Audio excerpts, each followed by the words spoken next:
Vâng, xin chào mọi người đang theo dõi kênh Rare Family cuộc sống ở Singapore. Hôm nay Vân sẽ làm món bánh chảo, bánh pancake. Là một món bánh rất là đơn giản mà Vân rất là hay làm vào bữa sáng cho con của Vân mọi người. Bây giờ mọi người cùng vào bếp với Vân nha. Đầu tiên mình sẽ cần một quả trứng,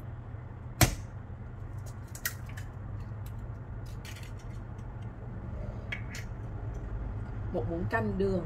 Thì ở đây Vân dùng đường bột, và có thể dùng đường cát thường cũng được. Sau đó là mình sẽ trộn trứng và đường cho tan ra.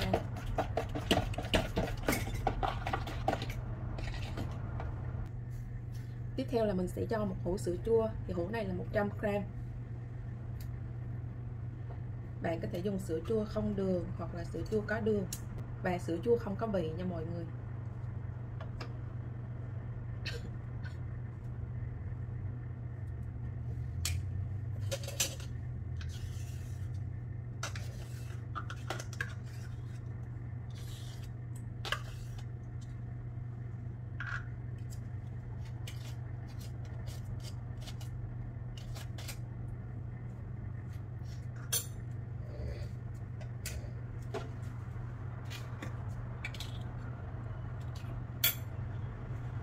Sau đó là mình sẽ lấy thêm sữa.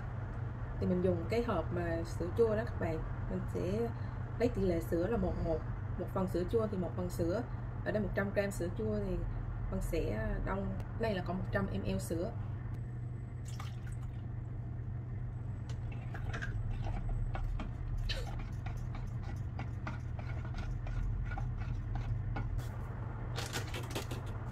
Và đây là bột mì gia dụng rất là phổ biến.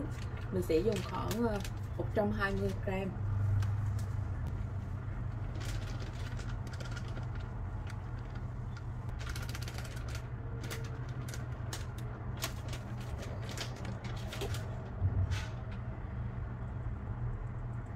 Mình rây qua để bột nó dễ hòa lẫn vào trong hỗn hợp đó các bạn.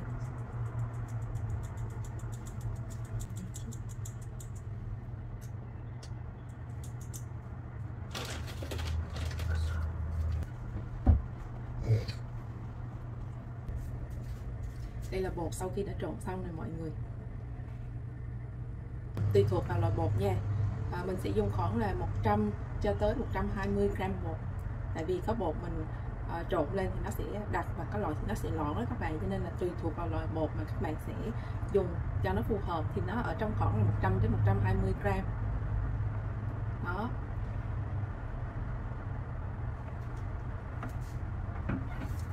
Giờ sẽ đặt chảo lên.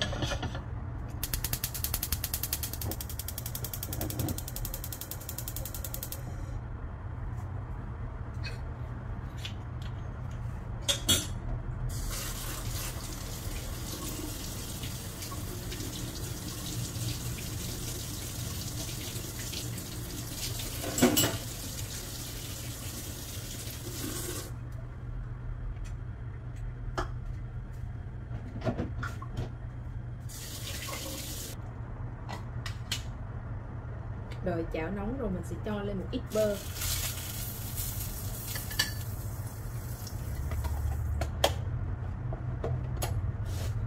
Sau đó là mình lấy khăn giấy, mình lau đều khắp mặt chảo.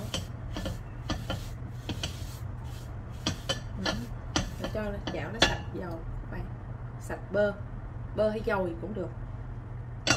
Rồi hạ lửa. Tại vì cái chảo nó phải nóng thì cái bánh mới vàng đều. Sau đó là mình sẽ hạ lửa ở cái mức thấp các bạn, để cho bánh nó không bị cháy. Tại vì lúc này chảo đã nóng rồi.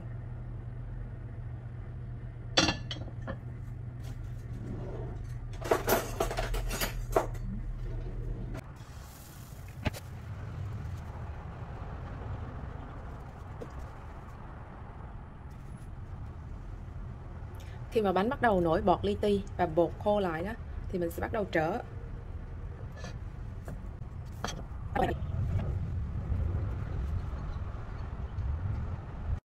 Sau khi trở thì mình sẽ nướng thêm khoảng 1 phút nữa là bánh chín.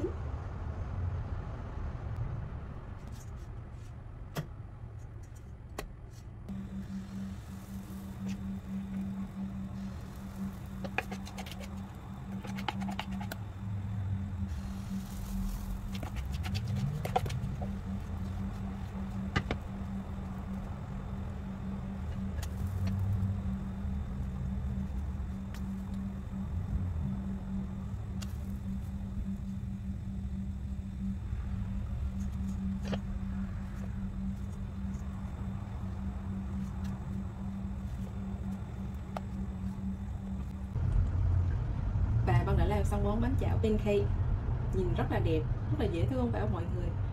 Cái này là làm bữa sáng cho bé rất là nhanh gọn, bánh mềm thơm ngon. Cái này các bạn có thể ăn cùng với bơ này, với mứt, với đường, chấm đường, rất là ngon. Elina, lại đây này, lại đây, lại đây.